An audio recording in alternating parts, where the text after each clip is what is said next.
we got here quickly because we had a Monday holiday. That's why. It's like, didn't Friday get here quick?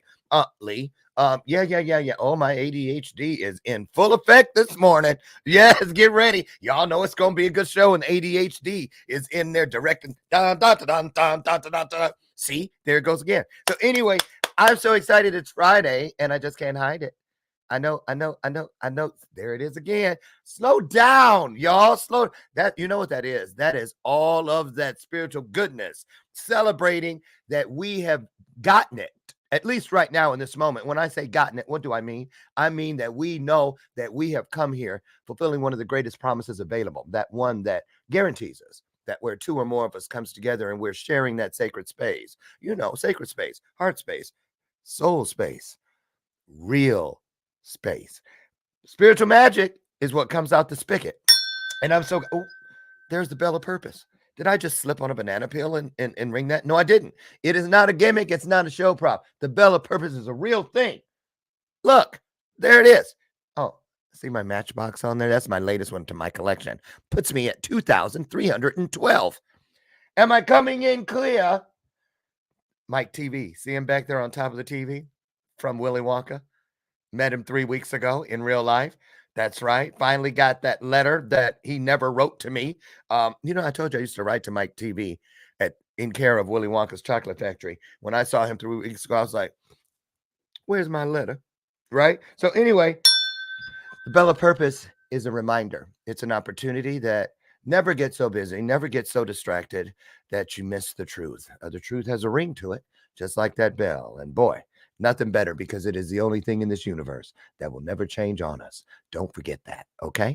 There we go. Welcome to the show. My sidekick, Miss Lucy McGillicuddy Ricardo. Been here all 7 years. And I'm so excited about today's show. Share this broadcast out right now. First of all, where are my manners? Good morning, beautiful people. Okay, that was like la la la la la. Let me say it like I mean it, so it can be full of meaning, meaningful. Good morning, you beautiful people. There you go. See what I'm saying? We gotta catch it when we're doing things just cookie cutter. Doesn't matter. Like when someone says, "Oh, please send prayers," and you hit the emoji and ain't whispered one word of a prayer. Don't do it. Cue Moonstruck. Snap out of it. So anyway, today we're going to talk about this. We have had a lot of people here over the years, and we've talked amongst ourselves on solo shows about spirituality and all that comes with it, woo woo and the such. But I've never had a person like today's guest. Charles Logan is here, and he is the founder of the Logan Light Center. And I went all through their cookies. I'm not kidding. I had a fine tooth comb, which was hard to find since I don't have not one drop of hair. But I found one and I went all through there and I just fell in love with the work they're doing. I mean that. I'm not saying that because he's backstage. I really did. I loved a lot of the words that they used to ease people, like guide, let us guide you. It was just a beautiful experience simply from, hence the term user friendly, the website. So before I get Charles in here, I wanted to just crack the shell, roll out a little bit of the sidewalk that we're going to walk down today. And here is, Brene Brown. Everybody knows her. Her definition. She was on Oprah's. I think it was Super Soul Sunday, and she just a minute talking about spirituality. Take a listen. Rising Strong, great title, by the way. Thank you. Is like it was written for our audience because you actually believe that the ability to rise and rise strongly is a spiritual practice. I do. When I talk about spirituality, one of the definitions I put forward in my work is that spirituality is this deeply held belief that we're inextricably connected to each other by something greater than us. And that something greater is rooted in love and belonging. Some of us, I call that God. Some people call it nature, the universe, the source, the higher power. And so to me, it's about the big key piece is that inextricably connected. Like we will never be able to free ourselves from suffering till we're all free from suffering, which makes it our job to do something about it. That's a tweet I want. We will never be able to be free from suffering until we're all free. So we're all free. Wow. Wow. And Brene Brown isn't the only one who believes in that, because I'm going to tell you right now, coming to the stage, a first timer. So I'm going to ask you guys to be on your P's and Q's. Get lots of questions and comments in today. It's a great opportunity to expand your knowledge base. Charles Logan, a lot of people call him Charlie. Aw, Charlie. Willy Wonka and the Chocolate Factory. Mike TV, am I coming in clear? It's all connected. He's a guide, a teacher. Uh-oh. What is that? That sounds like something Greek. Magus. Okay. You can't do it. I'm gonna skip all over that. And let me just tell you before you get in here, Charlie. I have a 6-syllable rule on this show and no foreign words. Okay. Hello. Oh boy. You know what? I'm going to skip to the easy stuff. He has spent his entire life trying to bring joy into the lives of those around him and has always been happiest when he is helping others. Through the power of ancient metaphysical teachings, I can handle that one, he has been able to devote his life to these pursuits full time with the establishment of Logan Light Center, and looks forward to sharing these tools, teachings, and healings with all those who are ready to receive them. And that's a big piece. You got to be ready. And like my friend Les says, if you stay ready, you ain't got to scramble to get ready. Like right now, I want you to get ready, because here he comes, Charles Logan.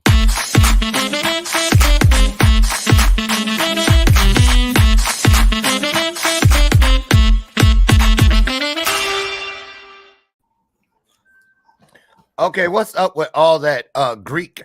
You look, you need to put some pneumonics or something in there, so people like me can look. Don't let the doctor fool you. That was honorary. Magus Hermeticus. Who?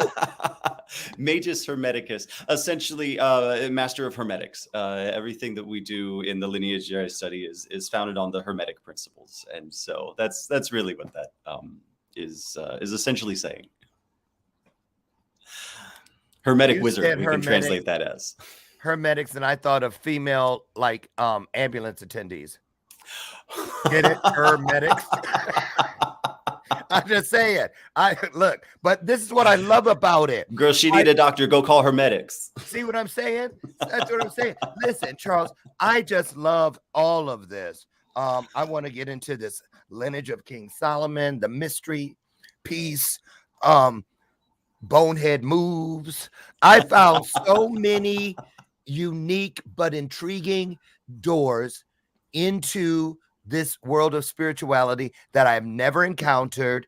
And I just absolutely love it. And I want to talk about that, because what I love about it is I'm telling you, one of my gifts is God gives me this universe, spirit, all of it. They give me brief glimpses into the greatness of situations and people. And I'm going to tell you what I saw. I didn't feel it. I saw it. There was a universal beckoning, like if the universe had a finger. Every time I found these doors, it was doing this, and there was no fear attached to it. It felt inviting. It felt like home. It really did. And I was like, wow, this thing is anointed that they're doing, this work that you're doing. So I like to start off by dipping out, letting the guest just create that vibe, that vibrational pull that only you can provide, that connection. And then I'll come back in and we'll get officially started, because I got some questions. Okay. All you take it away. Oh, where to start? Hi, I'm Charles Logan, Charlie, if you like. And I am a guide, teacher, and healer in the lineage of King Solomon, which is one of the 7 ancient mystery school lineages that is still on our planet today. And it is the only one of those 7 lineages that is open to the public. These lineages have been around for thousands of years, holding certain teachings and certain energy, or you might also think of them as certain rays of light for the planet as a whole. And they've always been in the background or underground or in secret, either by invitation only or by very extreme circumstances that you would have to go through in order to find them. And 20 years ago, the North American lineage was able to open to the public and open its doors so that anyone who is ready, as Dr. Lauren was saying earlier, or seeking to find more in their lives, to not just make their own world better, but to make the world better. Because it's all about, just like you were playing in the clip a minute ago, it really is all of us or none of us. It's we cannot get there unless we all get there. And That's right. in the mystery school tradition, we call it Shambhala. But the new age, the new paradigm, the golden yuga, the age of Aquarius, whatever you want to call it, whatever it means to you, but it's the next phase of essentially world peace, of unity consciousness, of remembering that we're all connected and that we're all more than just this little proverbial meat suit that we cart around for hopefully about 100 years or so. Dude, why did I see Lady Gaga? Remember that? When she wore the meat suit? Right. Hey, maybe she was making a bigger statement than we knew. Than we knew. Right. Know, I just got to ask you. You said Shambhala. Shambhala Jenkins? She used to do braid hair. Yeah, no, and she still owes me $20. Okay, I'll just get. But see what I mean? All these things, and let me say this to you. I know that it's that whole thing about when they say, like, when the student is ready, the teacher will appear, this, that, and the other. And I know that purpose and everything that is, it works on a need to know basis, which is like a transparency laid on top of a need to grow basis. Yeah. And so, because it gives it to me it spoon feeds me as I seek. If I'm not seeking, I just sit there. You know what I mean? But then I start itching. But you can either ignore the itch or you can scratch it. And when you scratch it, you're seeking relief. And as long as you're seeking in any form, you will keep going and growing. For instance, a couple of weeks ago, one of my coaching clients suggested I get this book. And of course, I got it on Audible because I don't know why I keep ordering real books, because I never get to read them. So anyway, thank you, ADHD gods. 3 Waves of Volunteers in the New Earth. Have you heard of that book? Mm-mm. Oh my goodness. It was because this is an NLP woman, and she's taken all this. She's had lots of books. Her name is, what is her name? Wait a minute, because I have it pulled up on my phone right now. Dolores Cannon. Check that out.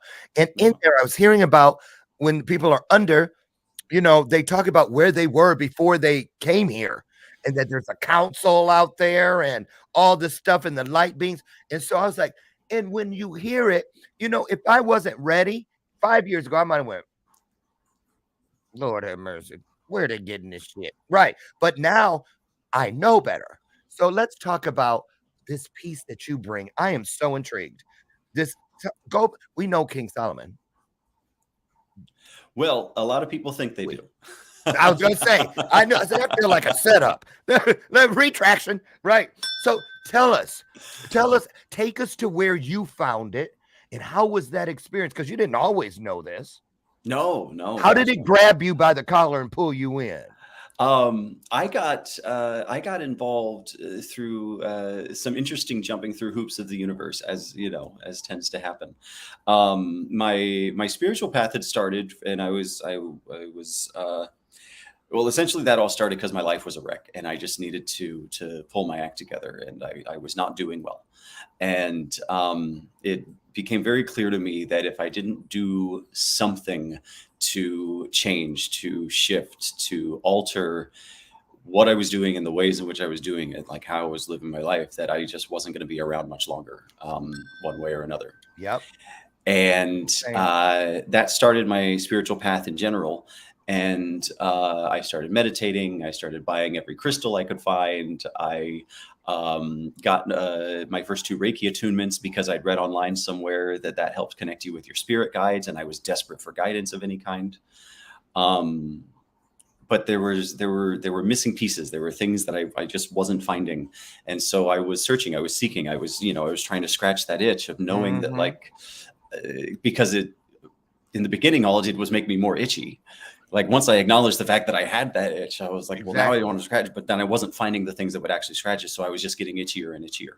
A weird analogy, but I'm going to go with it. But I get it. I get it, because it's like this. You can go, this is actually a great analogy when you think about it, because the origin of the itch may be different. If you got it from spiritual poison ivy, it's different than if you got bitten by some kind of a spiritual bug. You guys get where we're going here. So you just don't say, oh, well, that didn't work, I'll just let it itch. You got to keep checking out the pharmacies in the universe till you find. And so, I found, I was searching for all the different creams and ointments and potions and everything that I could find. And some stuff would like last for a minute. Some things seemed good, but then I'd eventually come to some point of it that just didn't resonate, that like this all was all right, until I got to this piece, and it just really didn't sit well with me. And so I knew it wasn't the thing I was looking for. And so after a few years of that search and trying to find, like I said, I felt like I was getting to the point where I was ready. And so I was waiting for my teacher to appear, because I felt like I had done as much as I could on my own. And that was where, through some fairly interesting twists of the universe, I ended up working, because my other life is in musical theater, right? So I'm a stage actor and do mostly musical comedy. And 2025 million minutes. That's musical theater, for those of you who aren't aware. Even though I messed up all the lyric. Rent. Check it out. Anyway, go ahead, Charles. Sorry, ADHD is just rampant today. Hey, it's fine. My ADD is strong on any given day, so it's okay. Fine. So musical theater, you were all up in it.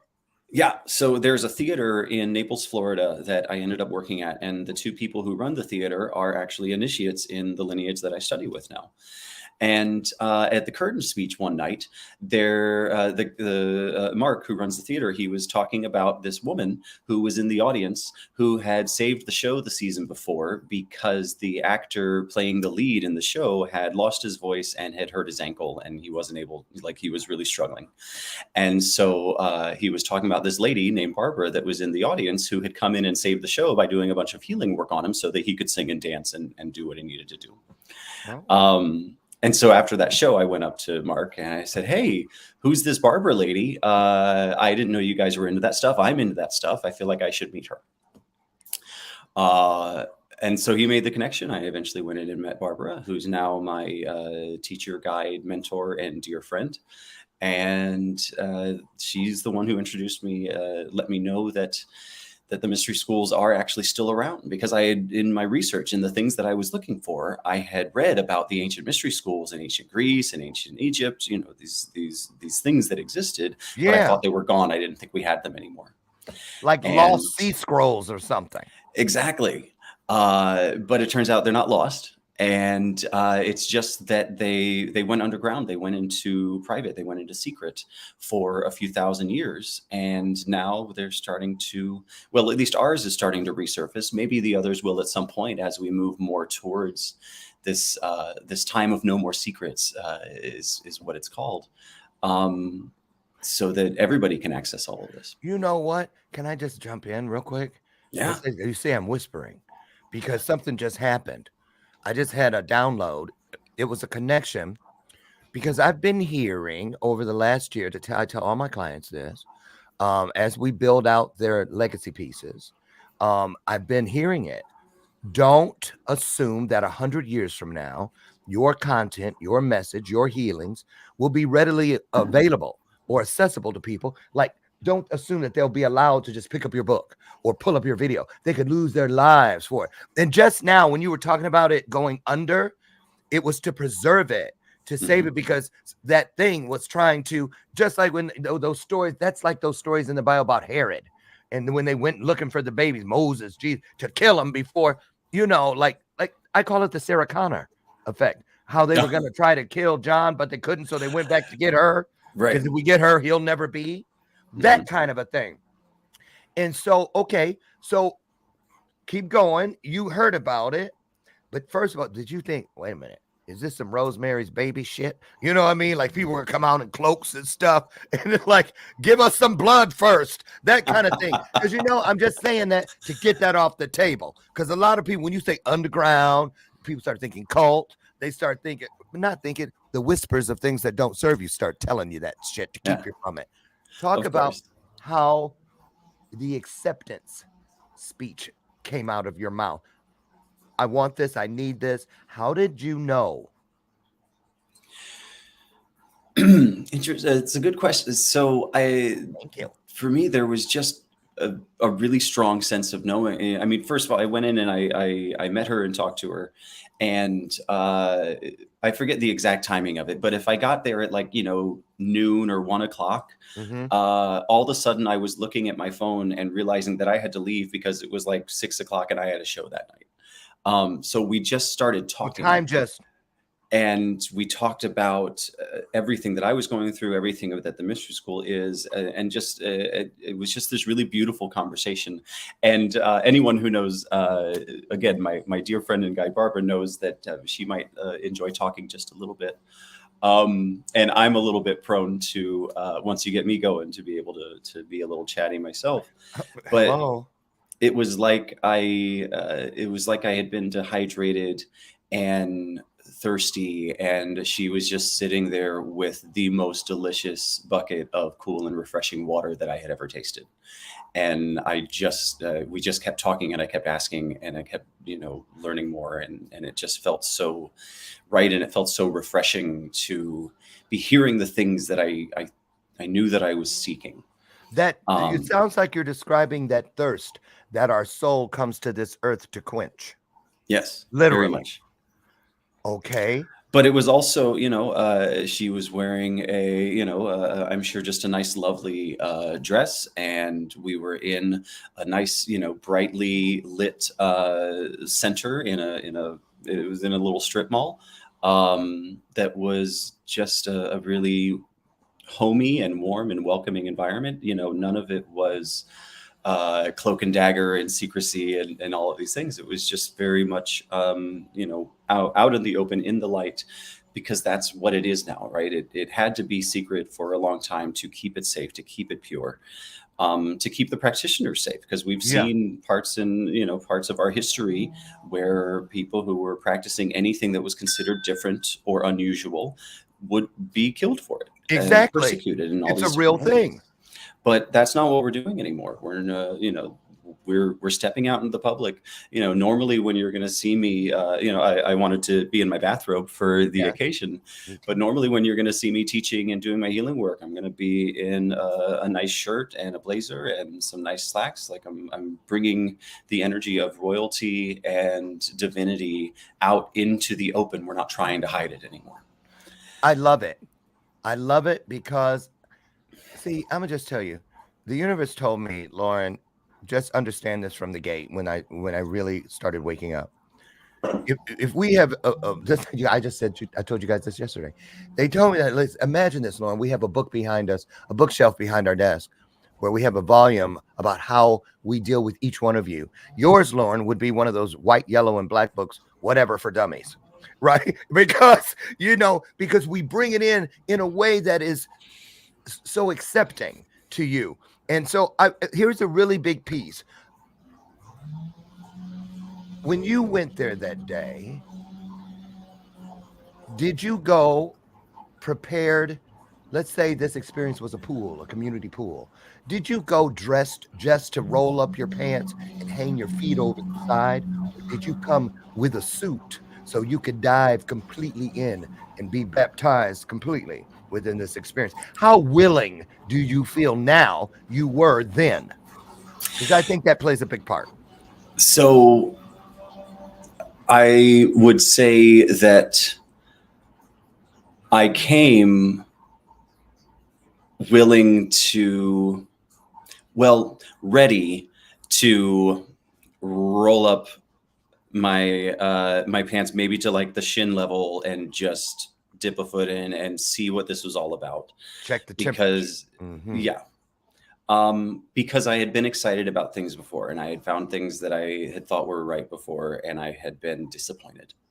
And though I also, secretly had my suit in my backpack, but I didn't want to tell myself or anybody else that I had my suit in the backpack. Exactly. Just in case. Just because maybe it is, but it's probably not. But maybe it is, but it's probably not. And Well, I often joke. So was it almost like because I think a lot of people suffer from this. Is this too good to be true? 100%. Okay. So I often joke about some of the early steps that I took on the path with this lineage. I essentially part of my conscious reasoning behind doing it. Now, that's not to do with maybe what my higher self actually knew what was going on, but what I thought was going on was because I was so excited that this was the thing that I was seeking, that it was what I was actually looking for. But I was so afraid that it was not, and that it was, going to turn out to be something that wasn't what I was looking for, like many other things I had found would be. And so in the beginning, I kind of dove. Once I decided to try it, then I was like, all right, well, if I'm going to do it, then I want to dive head first and like really get in as far as I can pretty quickly, because if I find out that it's not actually what I was looking for, which I'm sure that I'm going to, I would like to find that out sooner than later so I can not waste my time and I can move on to keep searching. Exactly. And so there were a few steps that I took in the beginning where I was, it's some part of my mind. I was like, all right, well, I'm going to do this part, but I'm pretty sure this is going to be the part where I find out that it's nonsense and then I can go on about my way. And then I would do that and it wouldn't be nonsense. And I'd say, all right, well, then I'll take this next step. And this is the one where I'm sure I'm going to find out it's not true there. Yes. And so then I would do that and then it would still be good. And I was like, okay, well, this next one, I'm sure, So you know what I'm seeing? I'm seeing like you have this giant key ring, like we all do, with all these different types of keys. But, like there's a modern key, but there's a skeleton key, and then there's this square thing but then we look at the lock in the door in front of us and automatically want to go to the key that's the shape of the lock, but that's not the key. It's one of those others because the test is to see, will you keep checking all the keys on the ring to believe that one of them will unlock the door. So let's go here. You stuck the key in, you heard the click, the door opened, and now what did you see? That was like, oh my God, this is real. What was the litmus test for you? Okay, this worked. When you say this, what was it? You saw the things that did not serve you run out of the room like they were on fire. You felt something pouring over you like warm spiritual syrup. What was it? Or is it even describable?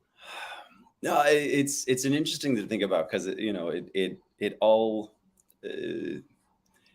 without looking at it, really closely, it just seems like, yeah, it all just felt right. But there were actually some more specific, moments and instances in that for sure.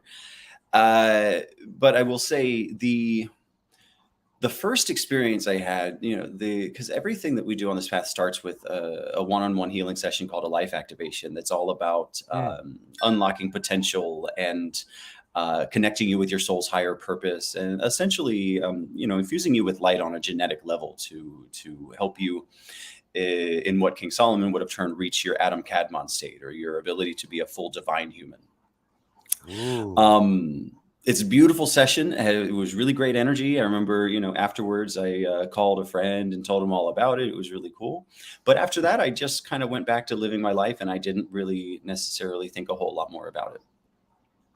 But then a few months later, I found myself calling Barbara to schedule the next classes and the next steps. And that was where I said, all right, well, I'm going to do this introductory class, but if I'm going to do that, then I want to go ahead and dive in and do this other thing. So I need to do the intro class, and I need to do these other 4 classes that are the prerequisites for this next thing I want to do, that was going to Toronto to do a big 5-day program at the headquarters up at the school, so that I could learn how to do the life activation for other people.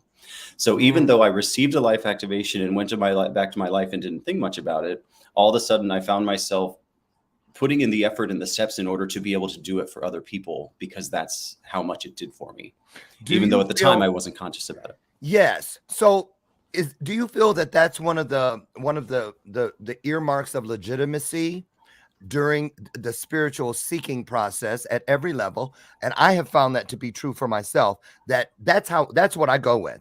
The minute it clicks, I immediately start looking for ways to give it away. Yeah. Because when you really receive something good and true and valuable, our natural instinct as humans is then to share it. It's just, yeah. It's, you know, how many times do we say, like, oh my God, I just had this bite of food and it was amazing. You should try it. Exactly. Or like, let me make it for you. Like, exactly. That's when we really experience something good. It is our nature to then want to share it. Like, oh my God, this is wonderful. You should do this too. Okay. Talk to this point. You're ready to start sharing it. So who did you start sharing it with? Strangers or the people in your closest or sacred circle? Because here's the part where a lot of us, it's a dicey. It's like a tightrope, because the people that you think you know go, uh-oh, you know, they're like, did you what's happening with Charles? You know, is he losing his mind? He called me up with this weird woo-woo shit, you know. So where did you go first to give it away? I started with my family. Okay. Thankfully, I'm very close with my brothers and sister and my mom. Like we're very tightly knit, and they've always been very supportive with all of this wacky stuff that I'm doing. Right. So are they religious? I'm really grateful for that. Were they religious or no? I mean, I grew up Catholic. It's always been a relevant part, but there's also been a lot of acceptance and openness to, and you have to remember also, I was struggling pretty bad, and I think that I thought that I was keeping it a better secret than I was, and so the people who cared about me were able to see that something was different, that something was better. And thankfully, they cared enough about me that I think they didn't really care what was causing the change, as long as it was doing what it was doing. Was it kind of like when you see a person and you go, did you cut your hair? Or your skin is glowing. Something's changed. Yeah. Like, and I don't know what it is, but whatever it is, keep doing it, because it's working for you. Exactly. Yeah. Okay. So they didn't necessarily understand what I was doing or what was happening, but they knew that I was getting better and that I was doing better. And I was able to be a better brother, son, uncle. Everything that I was doing in my life was improving because of whatever it was that I was doing. Whatever it was. Now, wait a minute. Did your guide, or were you guided even beyond your physical guide, in how to bring it in? And because sometimes some of us scare people off because we try to, here, open your mouth. Open. Here comes the airplane. I've got this thing. It's great. Take it now. Exactly. So can you just talk a little bit about how was that piece? Because you're anxious. You want the world. Come on. Yeah. So that went, I mean, you might have to ask them. Oh, okay. For sure. But I don't know. I feel like it came to me at a point in my life where, I was already in my mid to late 30s. There was a certain amount of being able to navigate social situations in that way that I was able to, have in my playbook to be able to apply to it. Okay.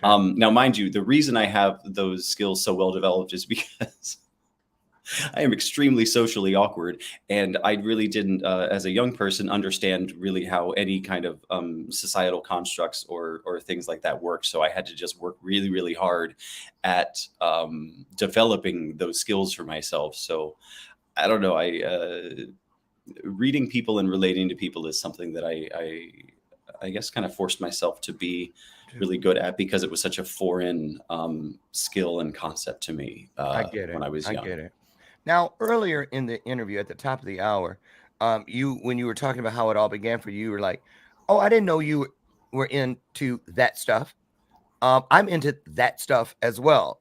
And I wrote it down because I knew this moment would come. So that was you then. The you now, when people say to you, so Charles, what is this stuff you're in?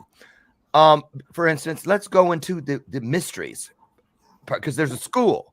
So Yeah. can you talk about one of the I see when you say it, I see a big old book opening up and light coming out of it. That's what I see. And Mhm. so what is that light? Well, it's a fairly accurate visualization, except that the book is you, and that light that you're receiving is the core essence of who you are, your true individuality, your uniqueness that is free from all of the other crap that we sometimes put on and accumulate, and the masks and the coping skills and the fears and the traumas and the anxieties, all those different things that we kind of compile onto ourselves. It makes me think of the movie The Labyrinth. Yes. There at one point towards the end, she encounters the lady that has like all of her belongings piled up on her back. Yes. There's all of that stuff that she's clearly considering to be part of her, but it's not. It's just stuff that she's accumulated over the years. And there can be things that we accumulate that help us to further express our true individuality and our identity and our actual core essence and self. But a lot of the stuff we pick up and start carrying around doesn't do that. If anything, it starts to hide and inhibit. You know what I love about mysteries is because I was into reading them when I was a kid. And why? Because mysteries always lead to something that needs to be solved. Mm-hmm. Can we solve the mystery? So you just gave the analogy of the stuff, the reference to the stuff on the woman's back in the labyrinth. What have these mysteries helped you personally solve in your journey? Well, it's a never-ending journey, right? Because there's always a deeper mystery to uncover. However, some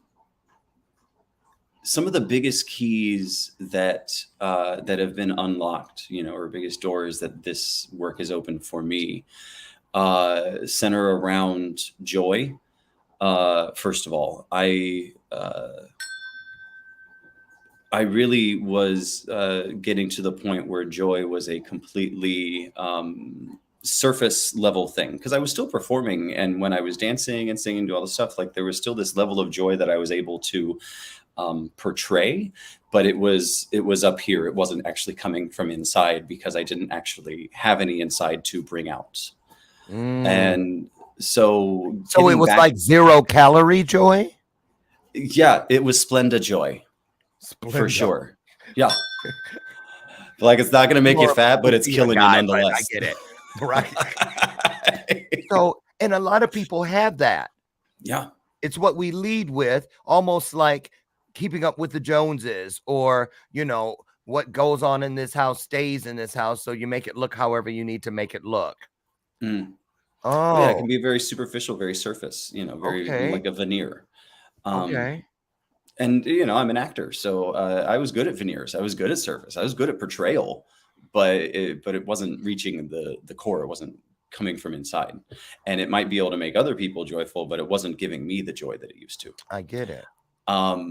And one of the other really, there's a lot that I could say, but the biggest piece, just to keep it concise, is so I was a very emotionally sensitive child, very energetically sensitive child. I was always a little bit of an oddball and a little bit of a weirdo. Like I was always wanting to do things that not necessarily everybody else wanted to do. And people didn't always know what to make of that.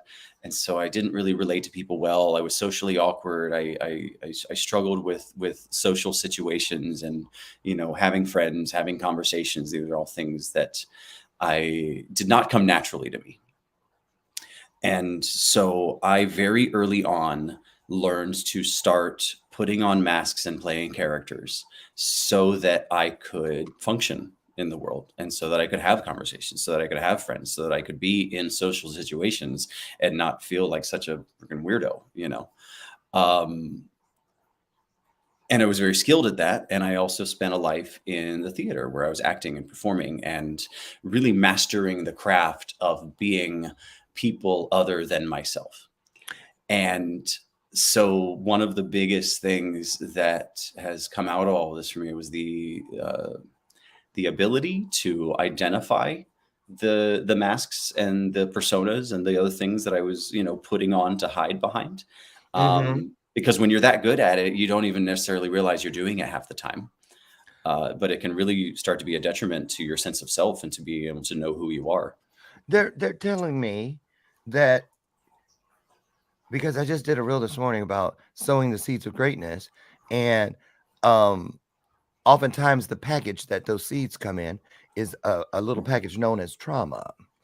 Oh, sure. And trauma grows right along with us, but it's oftentimes that door that leads us to our highest self. And Mhm. so I just wrote down on the show card, with a question mark, of course. Does this word mean anything to you? Bullied. When you were small, they're telling me you were bullied. Oh, yeah.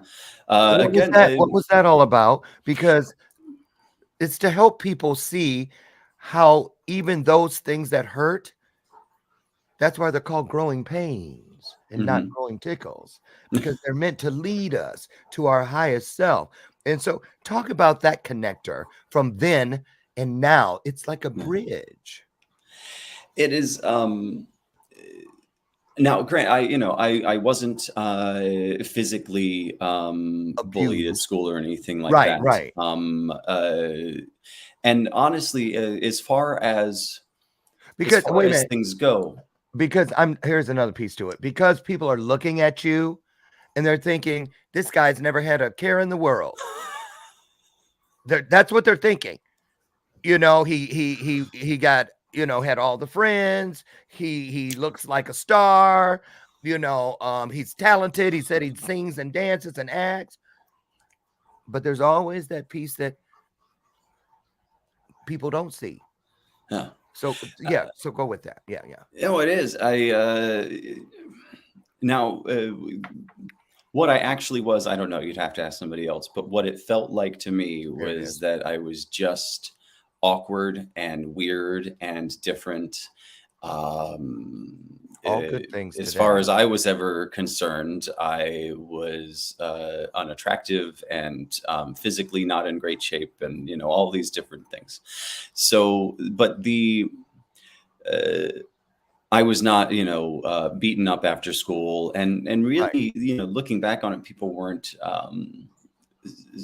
particularly awful. There were a couple instances later on, like high school years, where people said some Well, we can things. bully ourselves Well, it was a lot of from perspective, self-bullying, through perspective. and a lot of it was just people just not being very nice. But I was so sensitive, and I was so emotionally in tune, and I was so energetically empathic that That's what I was going to say. Very there was a fellow third grader being just flippantly mean to me would not just be brush it off, a duck on what is it, water on a duck's back kind of thing. Yeah. Because not only would I feel the pain of whatever was said, but if they're saying that, they're also coming from a place of pain and hurt. So I was feeling what was hurting me, and I was also feeling what was hurting them that caused them to say it in the first place. And this, really, so kind of a small thing on the surface could feel like a much more intense and awful thing. And embarrassment was one of the most painful things that I ever remember feeling, which is a fascinating thing. Uh-huh. We also, our home life was challenging. There were some, there was definitely opportunities for a lot of trauma there, but also just there was a tone and a focus on the material and the physical. And so everything was super judgmental. Even if it wasn't outright cruel, it was super judgmental. And so there were, trying not to, air too much dirty laundry in such a public forum, No worries. Because they're my family and I love them. Sure, We have sure, good I get it. relationships now, but there were challenges, and there was definitely a tone that was set, mostly prominently from my father, but it was also it was the 80s, right? It was a very materialistic time. That the physical and the material was a really big focus in that era. Yeah. And so, having good skin or being in the right shape or looking a certain way, behaving a certain way, all of these surface level material things were highly important. And those were all the things that I was really bad at. So, Um, so let's pivot here because I want to make sure we've got about 6, 7 minutes left. Let's talk about this, the Logan Light Center, mm, because to be able to find your way to this place now where you are gifting people through your divine gifts and then they're able to do the same thing. I love it because it means that the healing never ends. yeah. Which is a kind of a dicey concept for a lot of people because they just think we heal and it's done. But that's why we have scars to remind us of that there is immediate healing, and also that there's always a story riding sidecar with those wounds, Mhm. those scars, and we must honor them, the ones we can see. That's why when you have a scar on your body, somebody asks you how you got that, you can tell them everything about that day, everything about it. And same thing with the scars that people cannot see. So let's talk about, because that's what they showed me. When people come to you, a lot of them come because of wounds, scars, Mhm. like we go anywhere to ease it. So talk about what kind of people find their way to you when, if, why should someone click on this link, which I'm going to drop in your comment section? Mhm. Um, and what would you say to them about just take a chance? Just, just give us Mhm. one chance. Why would you say that to somebody? What would be the most important benefit that would stand right behind you saying that? Joy, purpose, and fulfillment, I think, 3 rings. because those are the things that most people tend to be lacking at least one of those, if not all three.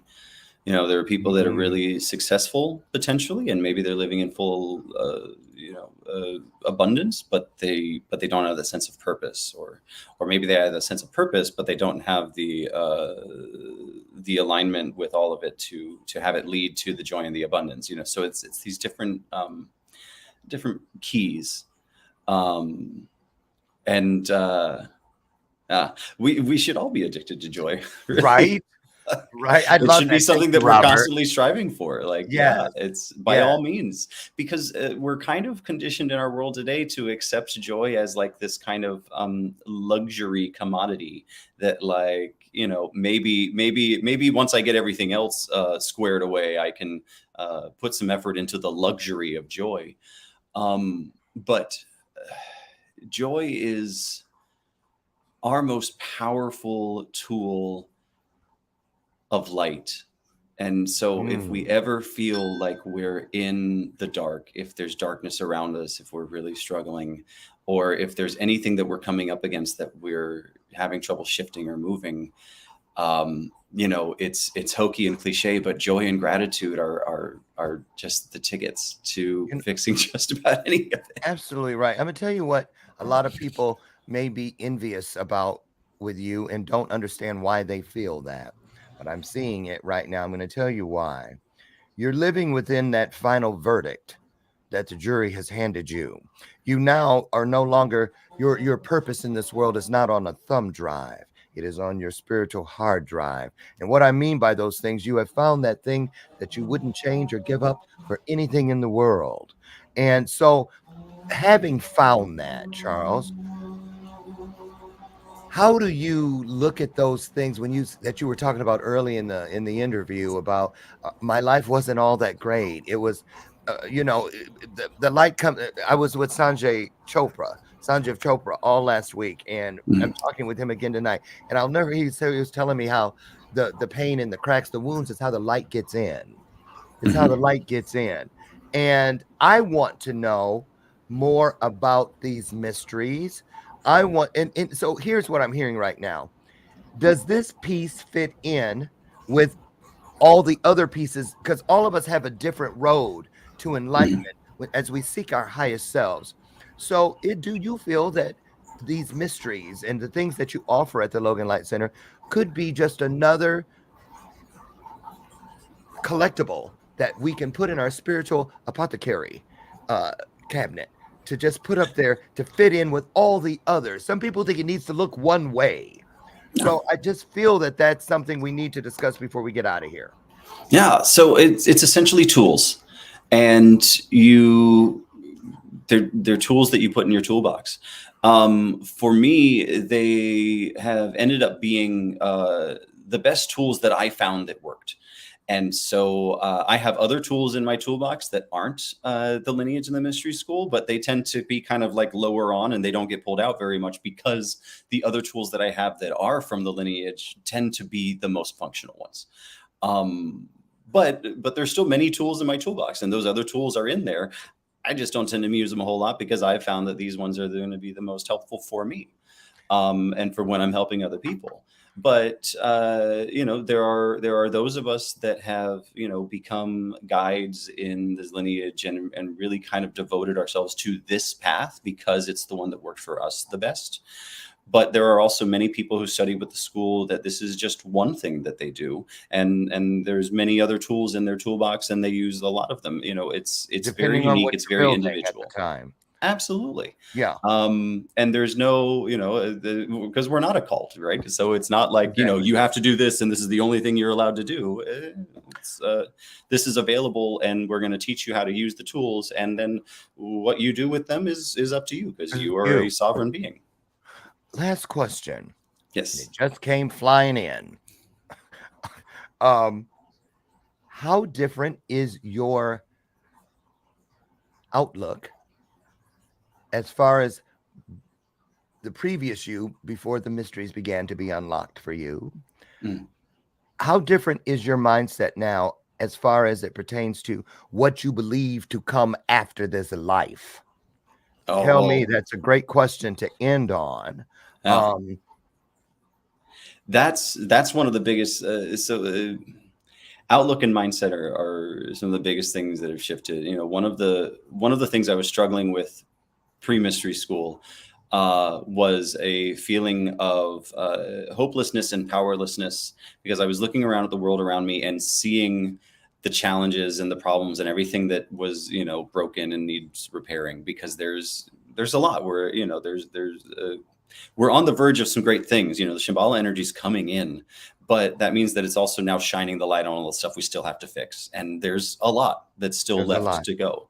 Sure. And before doing Empower Thyself, before getting initiated into this lineage, I was being crushed by the weight of all of the stuff that needed to change, and my powerlessness, perceived powerlessness to do anything about it.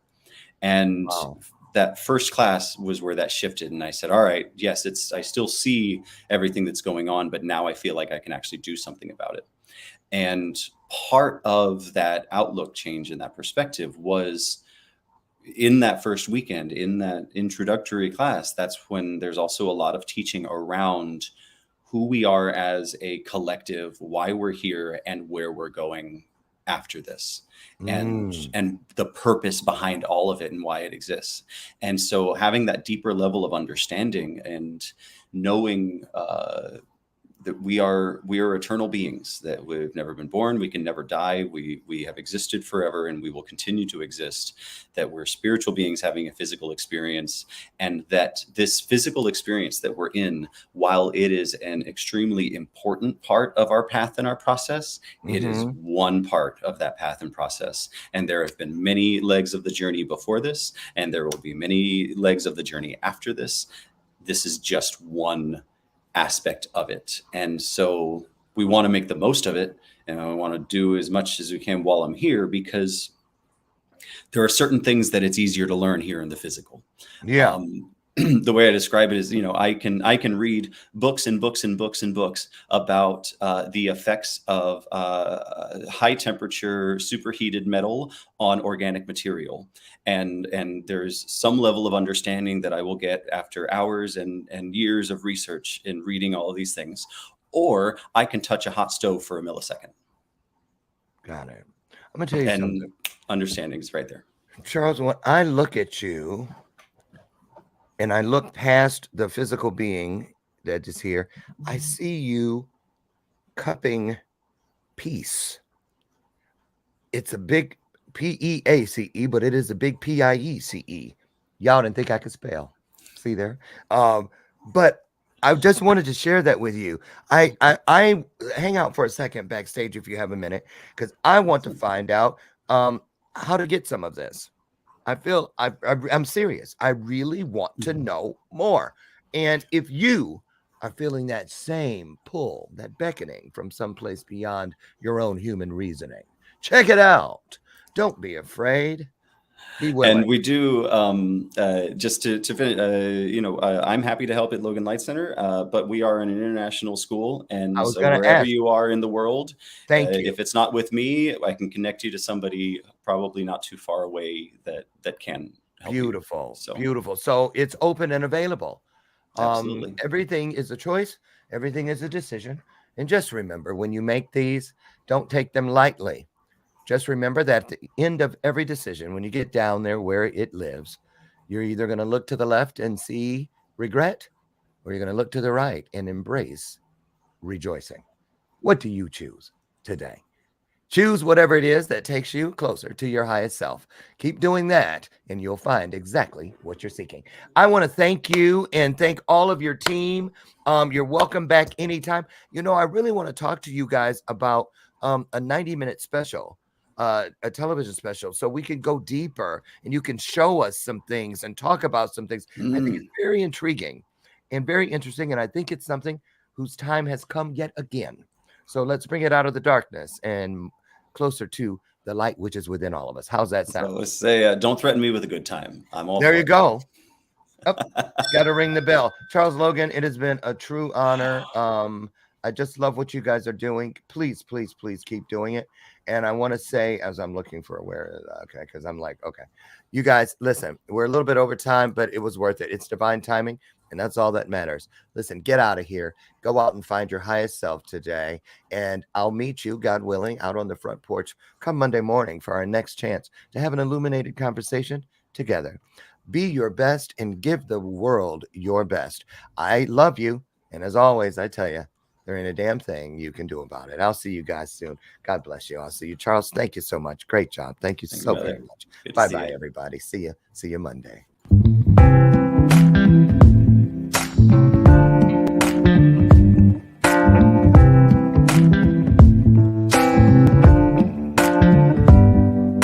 Show me your soul. Baby, I'll show you mine. Show me your soul. Honey, it's way past time. How expensive do I have to be? Need I spell it out before you get it, baby? Show me your soul. And honey, I'll show you mine. I'll show you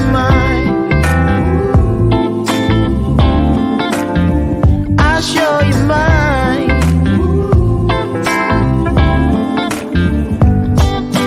Boy, I'm standing right here holding up a sign, shamelessly displaying my state of mind.